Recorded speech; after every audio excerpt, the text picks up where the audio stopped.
ambassador for the fellowship. 2%. 2%. It is my honor to introduce the mayor of Philadelphia. He continues to fight for education throughout our city. So please give Mayor Jim Kinney a round of applause.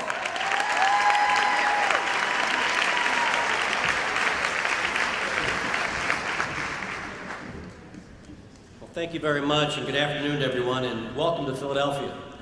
Our city is proud to host the inaugural National Black Male Educators Convene, and I'm honored to welcome so many educators and advocates who work on behalf of students every day of the week. Students deserve to have teachers with diverse backgrounds, cultures, and experiences. That means students of color will feel understood and supported and have more role models in their own school. And all students will benefit if they can learn from and look up to a diverse group of professionals and leaders.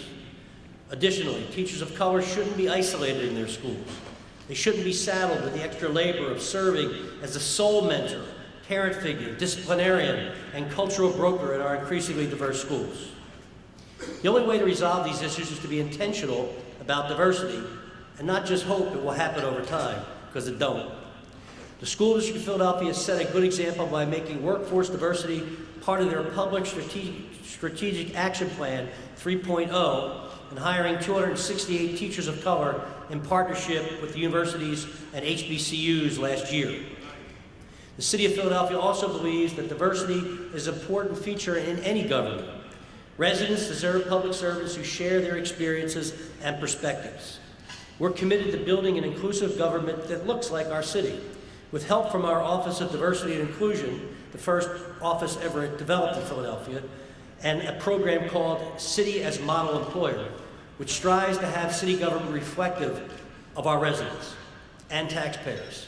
We're also in the process of expanding employment opportunities and early childhood education through our PHL pre-K program and making a concerted effort to diversify the field in the process. In short, our city supports your mission and commends you for doing this important work. I hope this national convening creates positive connections and ideas that can bring creative solutions and change to all the communities you represent, including Philadelphia. I want to thanks to everyone who traveled here to be here today, to Sharif Al-Mekki for inviting me to be part of it, and the event committee for putting together this fantastic event. Enjoy the rest of your weekend in Philadelphia, and may I say, if you go to City Hall at some point in time over the weekend, on the southwest corner of City Hall is something I'm very proud of. It took 15 years to erect the first statue memorializing an African American in the city's history, which was unveiled a month ago. His name is Octavius Valentine Catto.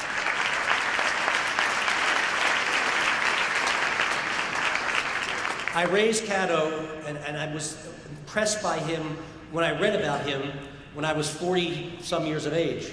He was not I was not taught about him in grade school in history classes.